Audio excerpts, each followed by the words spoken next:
محمد رسول الله لا إله إلا الله علي ولي الله.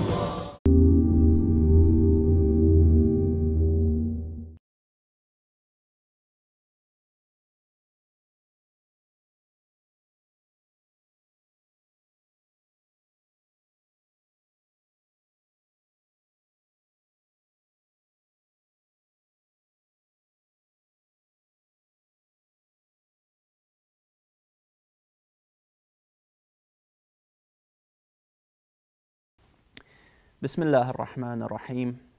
Assalamu alaikum wa rahmatullahi wa barakatuh, dear brothers and sisters. Today in this video we will be doing a response to a particular individual who made a video in order to highlight the differences between the Shia Muslims and the sect who refers to itself as Ahlus Sunnah. Now, some of the brothers requested me and some of the youth requested me to make a response to this video, and they made me aware of who the individual is and who the individual was who made this video. So I looked at some of his videos, and what I found is that the individual, he comes across as quite respectful and polite when he does discuss with other people, whether they be Shia, whether they be atheists, feminists, etc. So I thought that yes, we can make a reply to this video. And one of the purposes of doing so is because unfortunately in the world of those who refer to themselves as Sunnis, they unfortunately do take knowledge from people and anyone who can set up a YouTube makeshift studio in their bedroom or in their house. So this is one problematic issue that they have of taking knowledge from anyone. Anyhow, so the individual, as I mentioned, he spoke respectfully, but unfortunately what I did see is that he threatened one of our Shia scholars with a type of cage fight or something to this extent for his criticism towards Omar. And what this shows is that unfortunately many of these people who refer to themselves as Sunnis, when the Prophet Muhammad, peace and blessings be upon him and his pure progeny, when he is usually insulted or bad language is used against him by someone who is a non-Muslim, you will not see this kind of reaction. However, when someone who is a Shia criticizes one of their revered historical figures, they want to turn to violence. And this individual is probably due to some of the unsavory characters that he associates himself with and why he has such manners. But generally, he speaks with respect. So normally when we look at the Salafis, the Salafiyah who try to discuss the differences between the Shia and Sunni, they mention many different issues. And even in this video, we may not be able to do justice in around 30 minutes, but what we will do is try to do our best to address these issues.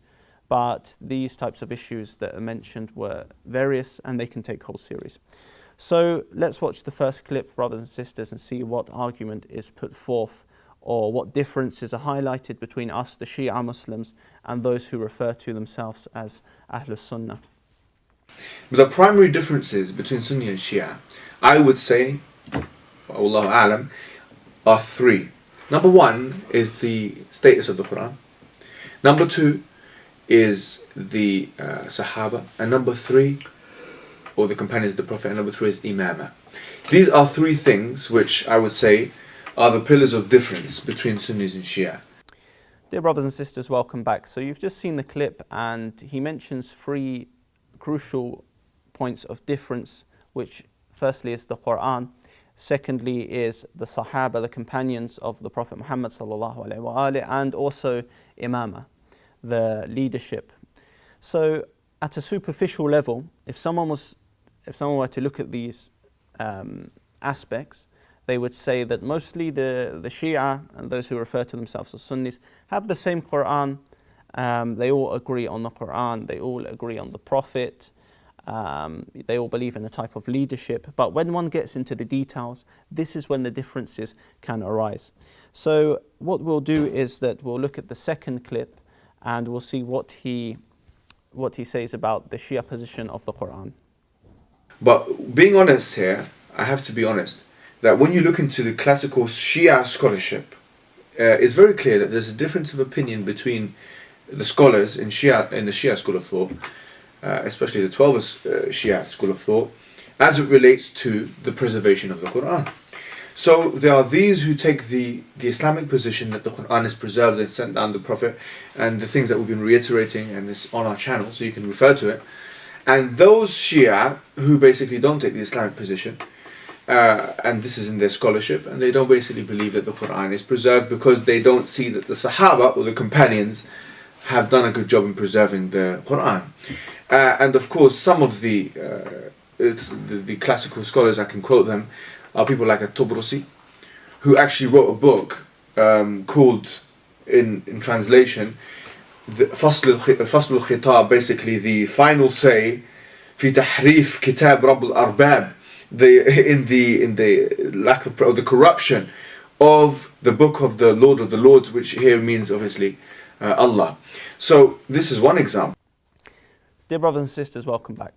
So the individual that we saw, he says that the Shia, there's some doubt as to whether the Shia believe in the preservation of the Quran, because they believe that the Sahaba, the companions, did not do a good job. So what I will do, inshallah ta'ala, is that I will highlight the real differences between our Quran and the Quran by those who refer to themselves as Ahlul Sunnah. Because, as we know, many of them try to stress on the preservation of the Quran and the Quran that they have, especially to the non-Muslims. But when one delves into the very details of their books and history, we see a whole different picture. Now, the Shia position of the Quran, and these points are also for both the Shia and any other non-Shia viewers watching. We want to discuss the points honestly. The majority opinion is that the Quran is preserved. It is no different from the Quran that we have now. The difference that occurs is in terms of how the interpretation is, because what we believe is that the majority of Muslims, unfortunately, they have distorted the original interpretation of the Holy Quran. And Quranic exegesis is an ongoing, there's much ongoing research into this field by different scholars from both sects. So the Quran, according to the Shia, is preserved and it is not changed. Nothing has been added or subtracted. Now, the individual Mohammed Hijab, in his video, what he tries to do is he says that, okay, when we look at classical Shia scholars, but he actually failed to quote one classical Shia scholar. I don't think he knows maybe the definition of classical Shia scholars. So what we will do is we'll look at Sheikh Saduq in his book, The Shia Creed. And Sheikh Saduq, he has compiled many books of ahadith for the Shia, and he is someone of weight for the Shia. What Sheikh Saduq says is that our belief is that the Quran, which Allah has revealed to His Prophet Muhammad, is the same as the one between the two boards, daf'atain. And it is that which is in the hands of the people and is not greater in extent than that. So Sheikh Saduq, one of the big classical Shia scholars, clearly states in his book Al-I'tiqadat al-Imamiyya, the Shiite Creed, which is available in the English language, he states that the Quran has in fact been preserved. And if we go to another classical Shia scholar, Sheikh Tusi, what we find is in his book At-Tibyan, his tafsir, he says that raising questions about tahrif of the Quran is inappropriate because as far as the question of anything being added to the Quran is concerned, there is a complete consensus that no such thing has happened, and about anything being subtracted from it, apparently the belief of all Muslims is that it has not happened either. So what he tries to indicate here is that most of the Muslims believed in the Quran being preserved. And he says the same is the authentic statement, especially in our sect, and it has been backed by Allama Sayyid Murtada, and the same is proven from our traditions, no doubt. So the quote continues there. But we have two Shia scholars, Sheikh Saduq and Sheikh Tusi, who affirm that Shia have the position of the preservation of the Quran, and there's others like Sheikh Mufid also who believe in the preservation of Quran, although some may try to raise some doubts and say that they do not believe in this. So dear brothers and sisters, pay attention that this individual giving information, Mohammed Hijab, he first states that classical Shia scholars, yet he himself failed to quote one classical Shia scholar. So this is why we have to be careful from who we take our knowledge and information from. And what he said was Tubrasi, it's Tabrasi. He tries to mention him as a classical scholar, but he in fact passed away and died in the year of 1902, so he would not be considered as a classical Shia scholar. And then he quotes some unknown person called Ali Kamal later on to say that, okay, this Shia Sheikh believes in the preservation of the Quran, when he in fact could have quoted bigger scholars such as Sayyid Muhammad Shirazi and Sayyid Al-Khawi, who actually wrote a whole work that's translated in English called The Prolegomena of the Quran and Al-Bayan fi Tafsir al-Quran. And this book here proves and refutes the idea that Shia have any sort of tahrif. And Sayyid Al-Khawi was a very big Shia scholar. So, as we know, the Salafiyya, they love to quote this work, Fasl al-Khitab, by Tabrasi. They constantly quote it and they love to use this type of work. And regarding this work, there are different opinions of why the author Tabrasi wrote this. One opinion that is leveled is that his, or some people say this, is that his student, Agha Bozorg Tehrani, said that he actually said that this work was misunderstood and that it should have been renamed something else in order for it to be understood correctly. So there's also some different opinions of why this book was wrote. But let's us assume that this was for the case of tahrif, of trying to prove tahrif. And also there are many scholars in the houses, the Islamic Shia seminaries, who have actually cursed this book. But we've got many points to mention, so inshallah I'll try to get through them quickly so that we're able to do this in a short amount of time. So let's say this book was made to prove tahrif. Now this is one person who is not a Shia classical scholar. However, the sources that are quoted in here, many of them are weak and unknown from the Shia sources. And ironically, the author, he actually quotes a lot of Sunni, so-called Sunni sources in this book to prove tahrif, that there has been some sort of distortion from the Quran. So whilst the Salafiyya like to quote this work to try to say that the Shia believe in tahrif, at the same time he's using your own narrations. But now let me give some strong reasons, 9 strong points that any Shi'i can use as a proof that the Quran has been preserved and has not been distorted. So point 1 is where we have the Imams, peace be upon them, where they testify that the ayat of the Quran, in many ahadith, the Imams, they quote ayat of the Quran, they quote verses of the Quran, which are the same verses which are found in the Mus'haf, in the version of the Quran today. So you'll find many hadiths that may be about various topics, the Imams quote these, and there's no change in the verses. Second, point number 2, the narrations where the Imams swear by the entire Quran. So what the Imams would do, they would not swear on one particular verse of the Quran, they would swear on the entire Quran, indicating to us as Shi'as from our narrations that the Quran is one and the Quran has been preserved. And for example, we'll find that Imam Sadiq alayhi salam or Imam Baqir will swear on the Quran, and they came long after the Uthmanic compilation. Point 3, the narration of Thaqalain, the 2 weighty things, where it says that the book of Allah in which there is right guidance and light, this is narrated in our books and in the books of the sect who refer to itself as the Ahlul Sunnah. So this clearly shows again that the Quran is one and that it has not had any distortion in it. Otherwise the Prophet Muhammad ﷺ would not utter this statement that the book of Allah in which there is right guidance and light, and the Imams would not have narrated this. Number 4, narrations which discuss that it is a linguistic miracle. Of course, if you are saying that the Quran is corrupted and it has been distorted, you can no longer go on this point that it is a linguistic miracle.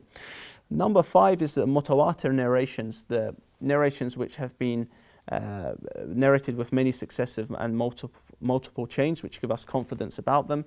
They tell us to compare our narrations to the Quran. So if the Quran is the benchmark, the very standard in which we judge the ahadith by, the Quran itself cannot be corrupted and the Quran must be one.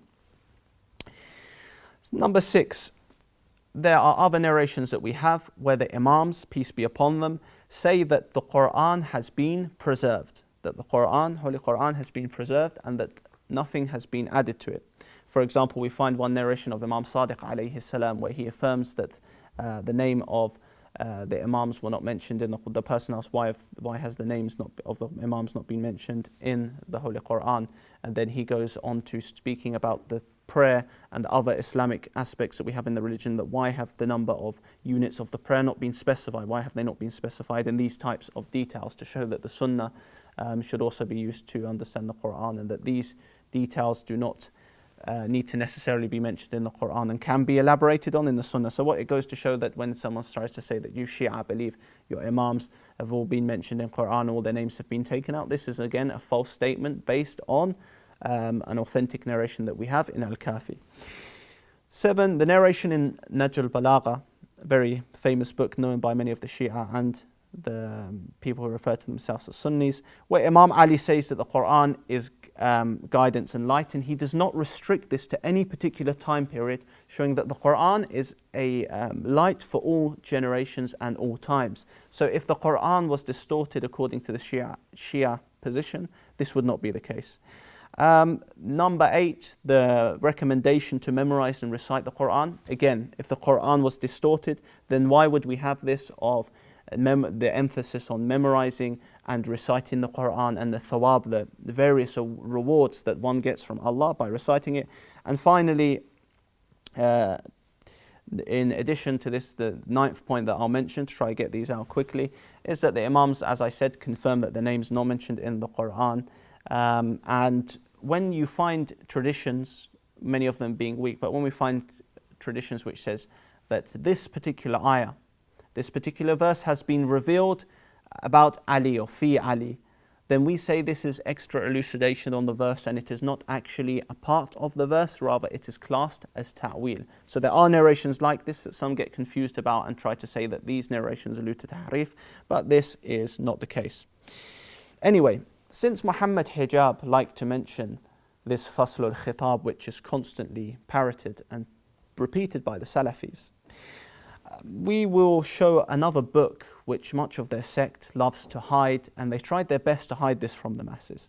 But before I show this book, it's worth mentioning that one of my friends and teachers, he was in the central Swedish mosque bookshop, Salafi bookshop, and he bears witness, he swears to Allah, and he called me when he found this book in their bookshop. So the book here I'll present it for the audience.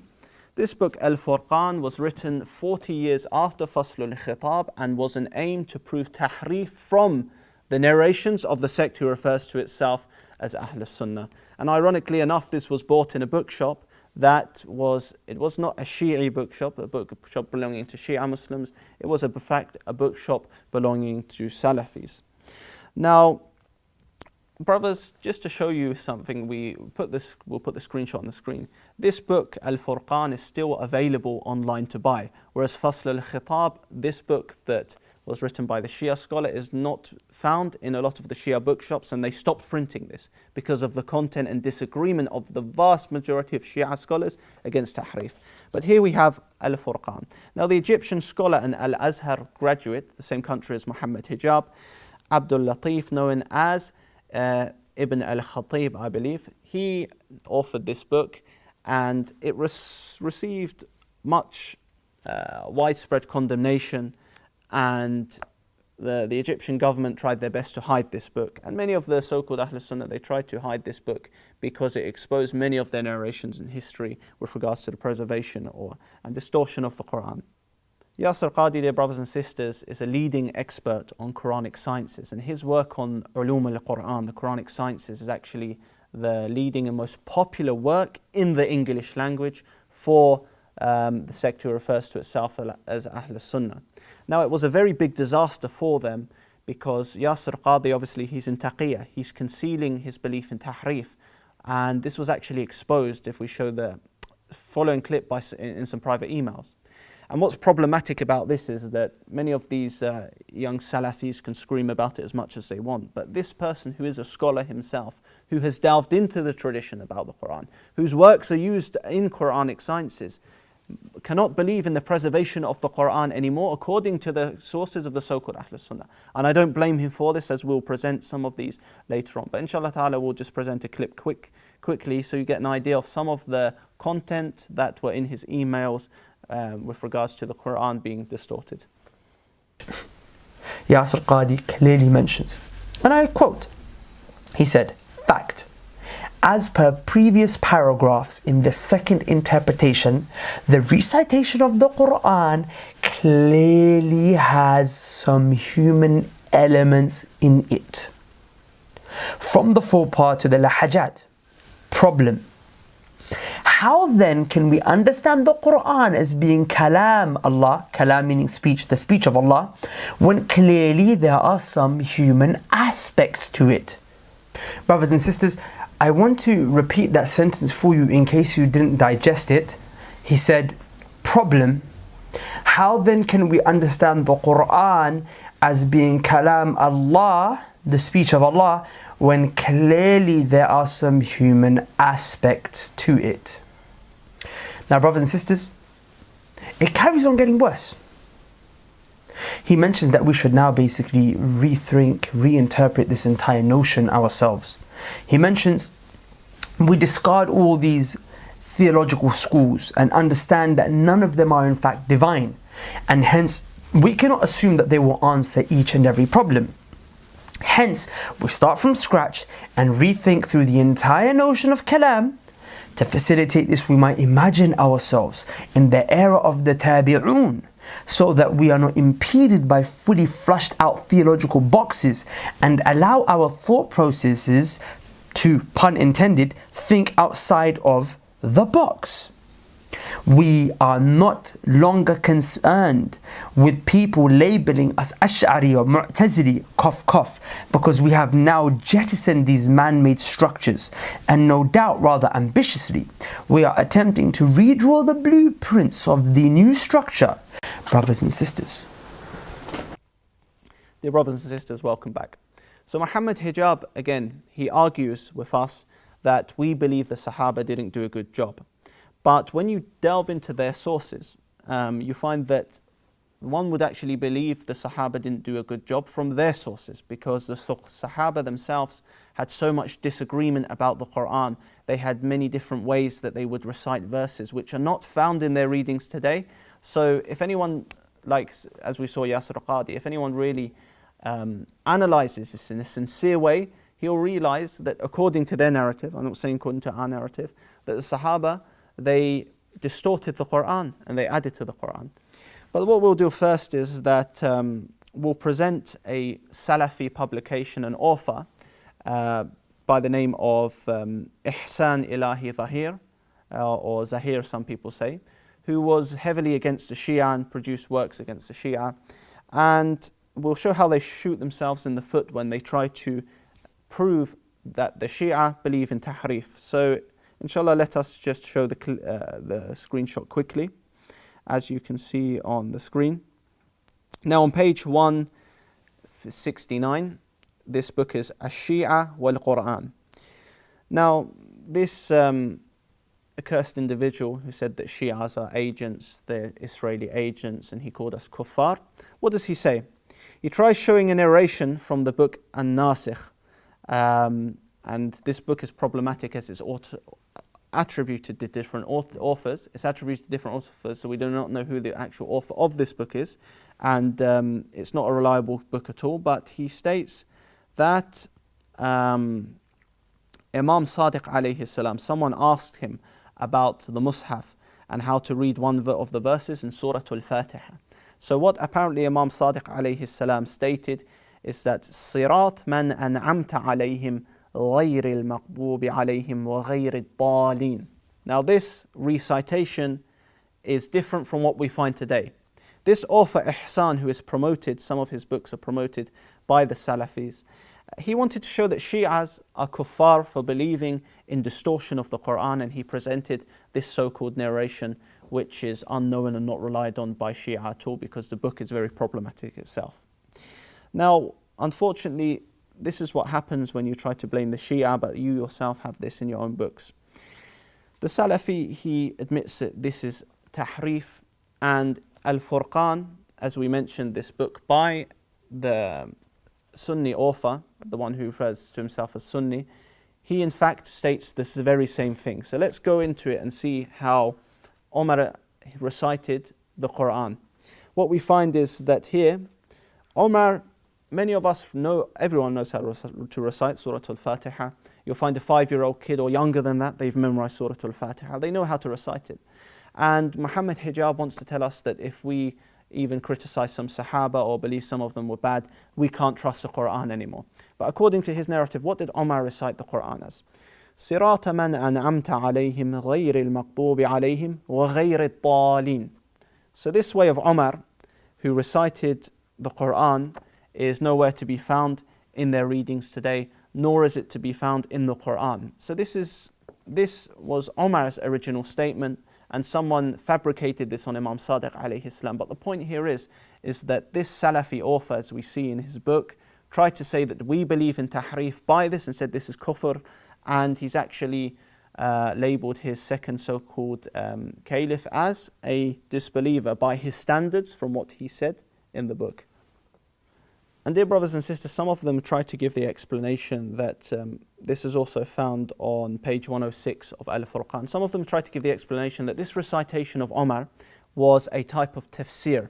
But what we ask them today is that are any of you allowed to read in this way as Omar read? And aren't the Sahaba the people who you have to follow, and that they're the people for guidance in terms of the Prophet's Sunnah? Yet Omar recited this way. So what we ask you is that can we recite this way? And is this kufr or is it not? Because as Ihsan, this author Ihsan Ilahi, tried to prove that this is a form of kufr, as he attributed to Imam Sadiq alayhi salam. So we say that, are you allowed to recite this way? And we also have, there are also sources that they do have, that Omar recited this way in his prayers, and that this was not merely just some type of tafsir or alternative reading. The second Sahabi that they're meant to follow recited this way, Sirata man an'amta alayhim ghayr al-maghdubi alayhim wa ghayr ad-dallin. So, do any of you really follow Omar as you say, and that he's a pure preserver of the one who preserved the Sunnah, yet you don't recite this way? Are you allowed to recite this way? These are some questions that we do want to ask them, inshallah ta'ala. Now, as we have mentioned, just to recap, some of the Sahaba such as Omar, and it was proven in this book that he recited Quran in a different way to the Quran that we have now. So it does show us in a way, and according to their narrative, that the Sahaba did a bad job as they recited a completely different Quran. Now, the Uthmanic Quran, we as Shia, we believe, yes, it has been preserved, because Allah subhanahu wa ta'ala made sure that his Quran was preserved through the Prophet Muhammad, peace and blessings be upon him, and Imam Ali alayhi salam and the Ahlul Bayt. So we're not disputing on the Quran that we have today, nor are we saying that any change came through of this Quran. Now, dear brothers and sisters, the Quran, the distortion of the Quran goes back to something in the books of the sect who refers to itself as the Sunnah, as it goes back to the 7 ahruf. Now, harf can mean something such as a letter. Harf can be a single letter, it can be a whole word, or it can be speech. But they have something called the 7 ahruf, which they believe the Quran was revealed in. They believe the Quran was revealed in these 7 ahruf. Now, the difference between us and them, before we go to our next episode, and because there's many points to mention, and inshallah ta'ala I haven't spoken too fast because I'm trying to get them done as soon as possible. The Imams alayhim salam, for us the Shia, this is one main difference, is that we believe the Quran was revealed in 1 harf, whereas the sect who refers to itself as Ahl Sunnah believe that the Quran was revealed in 7 ahruf. And due to poor scholarship that they have, many of them could not define what 7 ahruf are, and many of them have ikhtilaf, they have differences and disputes and contradictions as to what these 7 ahruf even were, and even to this day they still dispute on this. So inshallah ta'ala, on the next episode we'll go into this, but I'll finish by reading a narration from Imam Baqir alayhi salam regarding our Quran that we have, in the possession today in our hands. So Imam Baqir alayhi salam has said in Al-Kafi, and Sayyid al-Khawi quotes these narrations in his prolegomena of the Quran to show the Shia position of the Quran being preserved. Imam Baqir, the fifth Shia Imam, says, the Quran is one, revealed from the one, the difference, meaning Allah, the differences have been caused by the narrators. So it is the people who have caused the differences, whereas the Quran is revealed in one harf. And for the sect who refers to itself as Ahl Sunnah, they have a very big problem with the 7 ahraf because many of them cannot define what it is. So inshallah ta'ala, brothers and sisters, on the next episode, this was merely an introduction, we will go into the 7 ahraf, and then after that what we want to highlight is our difference between the Sahaba of our opinion and their opinion, and also about leadership and imamah. So as a brief recap and to sum up the episode, we clearly saw how he tried to quote a Mohammed Hijab, firstly tried to quote a so-called classical Shia scholar who was not a classical Shia scholar. We have shown that the classical Shia scholars do not believe in tahrif. He tried to quote one work to say that one Shia scholar tried to prove tahrif, which many Salafis do. We showed Al-Furqan, and I've only quoted like one page of this, just one page. But if you look, there's an abundance of narrations which prove tahrif, and this was a Sunni, so-called Sunni author, who made this book in order to prove tahrif, and many of them have actually hidden it, and this book was purchased in a Salafi bookshop in Sweden by one of my teachers and friend who got this and showed me this book. So we've shown that if you just want to use one book against a Shia to try show people, oh look, they have a scholar who believes in tahrif, we will do the same thing. And we showed that Omar, he in fact recited the very basic surah that all of us recite every day, that children recite. Umar recited this in a different way and said, وَغَيْرِ الطَّالِينَ. Therefore, Mohammed Hijab, you try to say that we believe the Sahaba did a bad job. Well, according to your own texts, the Sahaba actually did not do a good job because the Quran that you have now is different. So join us for the next episode, dear brothers and sisters, where we'll be showing some more books. We'll be showing some of their books with authentic narrations to show whether they really do have all of the Quran according to their narrative, or whether some of their Quran is missing, and whether they can level the accusation of tahrif against us. And then we will move on to other issues. So thank you for joining us, dear brothers and sisters. And we don't want to offend anyone by this, nor do we want to offend anyone by from the sect who refers to itself as Ahl Sunnah. Rather, we just want to highlight these differences from the text and give information which is accurate, not the wrong information, which unfortunately Mohammed Hijab was doing in his video. May the peace and blessings be upon the Prophet Muhammad and his purified progeny, and may the wrath of Allah be upon the oppressors and tyrants who oppress them. Allahumma salli ala Muhammad wa ali Muhammad wa ajil farajahum wa la'an a'da'ahum.